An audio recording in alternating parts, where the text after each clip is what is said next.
A beautiful day in Dunedin, Florida, as we get set for Spring Breakout Year 2, the 2025 edition, as the Blue Jays host the Minnesota Twins. All of these players have the ability to make a play, grab the attention of rival scouts or their current teammates and coaches to make them possibly a star in the future. Yeah, can't wait to see Jake Bloss in action. And we saw him traded over in the middle of the season to the Toronto Blue Jays. Was a bit of an up and down season for Bloss, looking to see if he can simplify his repertoire, kind of using that four-seam slider, curveball, and changeup really effectively, kind of moving a little bit away from the sweeper and sinker. See if he can come out here and dominate today. This one hit on the line to center field. That's going to sink down in front of Deshaun Brown. A base hit for Keishel to start the day right for the Twins. Another really nice swing by Keishel. We just said that he has a major league ready bat, and it's a good way to measure up, to see where you measure up. If you're a young player, how do I measure up towards some of these older players?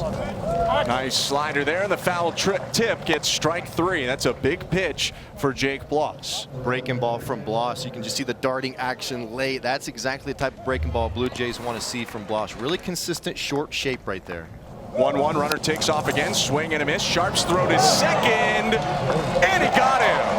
Heck of a throw from Jacob Sharp, and there are 2 out. Blue Jays don't have a catcher in their top 30, but if they did, or the next guy really, it probably would be Sharp. There's a beautiful high fastball from Bloss and a punch out to end the inning after the leadoff single. 2 strikeouts and a runner caught stealing, a scoreless top of the first for Jake Bloss. Tanner Hall is starting today. Yeah, Tanner Hall coming out of Southern Mississippi. Elite command guy is what we're told. Kind of 88 to 91 with the fastball. Has a really, really good swing and miss changeup. Will feature the sweeper, but it's all about command, command, command with Tanner Hall. One guy who did a lot of that last year, Arjun Namala, the Blue Jays' top prospect, swings at the first pitch and hits a grounder up the middle past the dive of Whitaker for a base hit. Didn't waste any time, did he, Arjun Namala, impacting the game? No, he sure didn't. Right out the gate, ambush city. And I love the bat-to-ball skills. Made a really nice crack of the bat. We could hear it all the way up here. Namala on first base. He can run too, and here's Alan Roden. This might be a guy as good as any of a bet to make the Blue Jays opening day roster. A 1 pitch chopped right side. Namala had to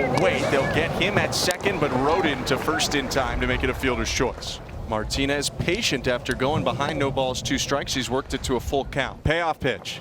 Swing and a miss, strike 3. Got him to chase down and away, and a strikeout for Hall to strand the runner. Arjun Namala with a hit in the first inning, but the Blue Jays do not score. It's 0-0 after 1. It just stays up. It's a very easy pitch to whiff on.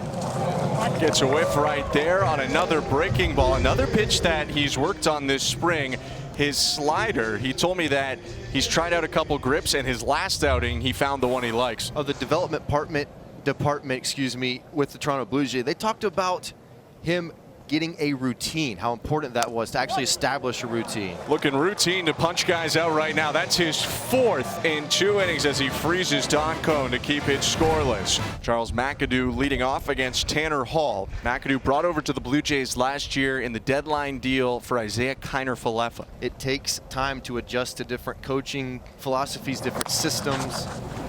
Chopper that's going to get the third baseman Don Cone charging in, and the ball won't get there in time. It's safe for McAdoo. An infield hit. He's someone to look out for this season. The 4th round pick of the Blue Jays last year. Big swings early on. Might have to kind of back off a little bit.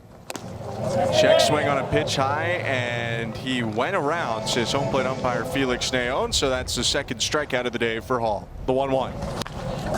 Swinging bunt, and this is going to be trouble again. Don Cone charging, snap throw just in time to get the speedy Deshaun Brown. For the first time in Trey Yesavage's life, he pitches in a professional uniform. His debut with the Blue Jays as he comes on in the 3rd inning is 3-1. Hit on the ground and a dive, but it's past McAdoo into right field. That'll be a base hit for Gonzalez. The 1-1.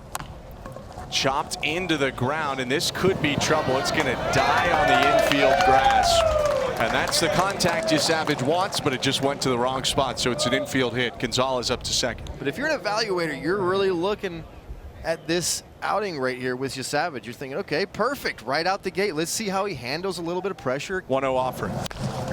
Hit off the handle, a weak roller to short. Nimmala up with it, throws on to first, and that's a scoreless first inning of pro ball for Trey Yesavage. In this youthful spring breakout game, we get to see another one. On the Twins side, Jack Doktorczyk is into the ball game, pitching for the first time in a major league uniform. This will be an error on the catcher, no at bat for Jay Sporfin, and Arjun Nimmala is up. Doktorzyk's 1-2. Nimmala hits it on the ground. Moving towards third. It's a throw across the line. It's going to sail away from Winokur. Runners get up. Orphan to third. Up to second is Nimmala. That was a tough play for Winokur, and maybe an easier one made at first in hindsight with him falling away. Runners on second and third. One out. Alan Rodin to the plate. Rodin hits it deep to left field. Going back, Gonzalez gets turned around, and it's off the base of the wall. Orphan in to score. Nimmala right behind him. Two-run double for Alan Rodin, and the Blue Jays strike first. Great swing by Rodin. Wind coming in from right field, so it wasn't like this one was blown to right field. This was struck really, really well, and with runners on, this is exactly what the Blue Jays are looking for. Something deep into the outfield. Rodin doesn't try and pull that pitch. He goes with it. You can see the opposite field power. Such an easy setup, easy swing. Got the ball elevated, got the job done. Swing and a miss. Strike three on the foul tip. Doktorczyk ends his first Twins inning in style with a punch out. But the Blue Jays strike for two. It's Alan Rodin's two-run double that has Toronto up 2-0. You think about the big guys that have come up as shortstops recently. You mentioned Seager, O'Neill Cruz. I know he's not a shortstop now, but still a big impact player. Swing and a miss. Nice pitch there by Yesavage to strike out Winokur. Through the wind, you know, the friction that Yesavage is creating on these fastballs, it's electric. Called strike three on the 2-2, and Yesavage knew it, taking a walk around the hill. He struck out back-to-back Twins. Another 1-2. Called strike three, dropped it in at the top of the zone to freeze Amick. Trey Yesavage strikes out the side, and Keys will take inside for a one-out walk. Jacob Sharp up to the plate.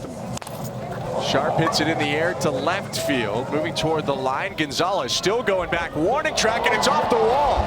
Coming around third, Keys is going to come in to score. RBI double, Jacob Sharp, and the Blue Jays add to their lead, 3-0. 2 on with 2 out. Arjun Nimmala getting to hit again. I mean, it just takes time to mature a little bit. Nimmala finds a hole there on a ground ball. Sharp coming around third. Gonzalez up with it. He'll throw back into second. An RBI single for Arjun Nimmala, his second hit of the day.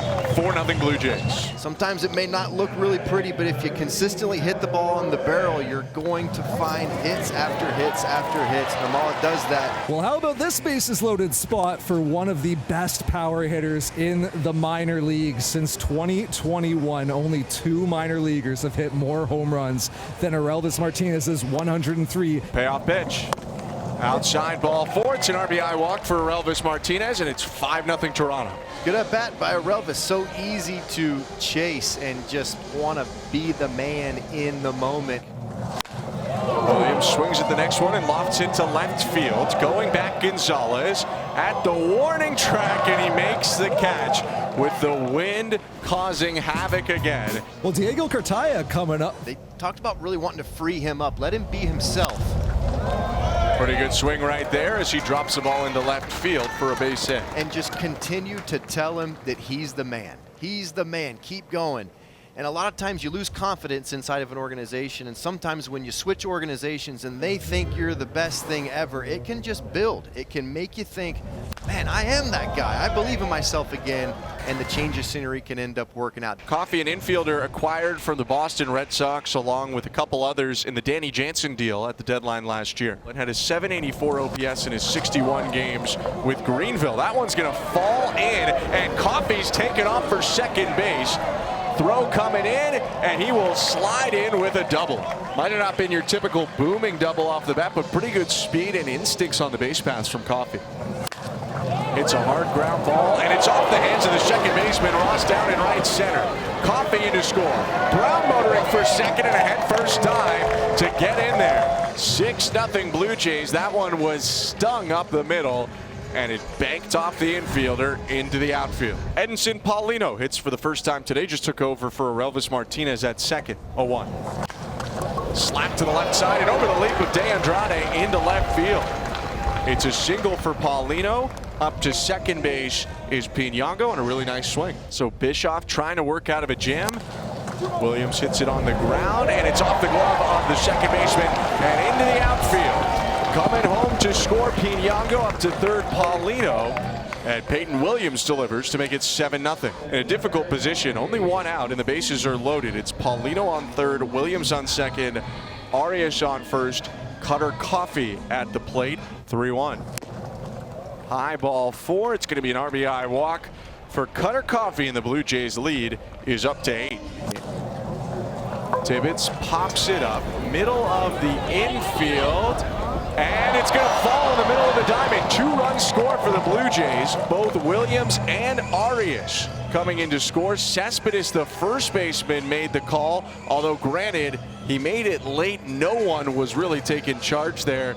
And that comes with the territory of a young infield, many of whom have not played together. And I've just been so impressed with Rojas and his ability to stay within in terms of his windup. Sharp grounded to short. Nice play by Harry. Rifles to first. How about that? And now trying to finish it off is another Blue Jays prospect that might be pushing toward the major leagues at some point this season. It's the lefty reliever, Mason Fluharty. Jaime Ferrer is the Twins' last chance in the game. The 1-2.